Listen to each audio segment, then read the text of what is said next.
I don't sort of like look at things and say, okay, what's the rank ordered, you know, business opportunity from a financial standpoint, or anything like that. It's really just like these are there's some things that don't seem to be working, that are important for for our life and for the future to be good. And so the implication here is that he's not concerned about making a ton of money for himself. Um, and I have to say that um, if one were to say like, where is the if one were to do a risk-adjusted rate of return estimate on various industry opportunities, I would put like basically building rockets and cars pretty close to the bottom of the list. Generally speaking, yes, aerospace and auto industry are very low rate of returns and have high risk of failure. That they would have to be the dumbest things to do, just because you look at the auto industry, and in the U.S. auto industry, the only two companies that haven't gone bankrupt, at least at some point, are Tesla and Ford. Of course, you had to do a little bit of self-promotion there with the whole Tesla thing. But the point is, Elon, you have so much purchasing power, you have so much capital that you could put your money in pretty much any industry and be a major player and a major mover of it. So part of the reason why you succeed in a lot of your businesses is because you have so much purchasing power. You can manipulate the markets, you can move things at a frictionless cost.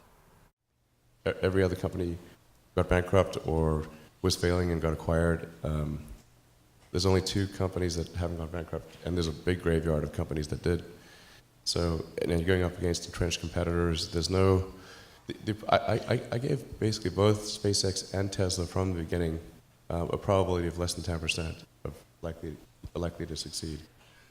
And I would say this is one of the biggest gambles of all time, because after he exited PayPal with millions and millions of dollars, he could have just retired and bought a farm or an island and just chilled out. But instead, he rolled that into a bunch of new businesses that had a very high probability of failure.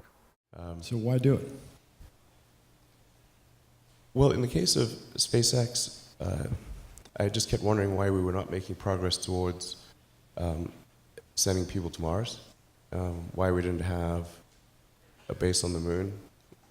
Where are the sort of space hotels that were promised in 2001 in the movie? It's like, it just wasn't happening year after year.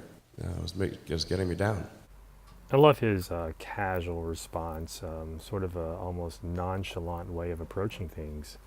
It's like, yeah, I was bummed out about it, so I decided to throw in a couple $1 billion into this project. I look at the NASA website. I was like, where does it say when we're going to Mars? It doesn't. So initially for SpaceX, for example, I thought, well, the genesis of SpaceX was not to create a company, but really how do we get NASA's budget to be bigger? That was initially the goal. Yeah, but now NASA is probably going to work for you or with you to accomplish some of your goals. So I came up with this little small philanthropic mission, which would be to send a small greenhouse to the surface of Mars. It's called Mars Oasis. And upon landing, the seeds would be in dehydrated nutrient gel, hydrated upon landing, and you'd have this little greenhouse, and then the money shot would be green plants against a red background.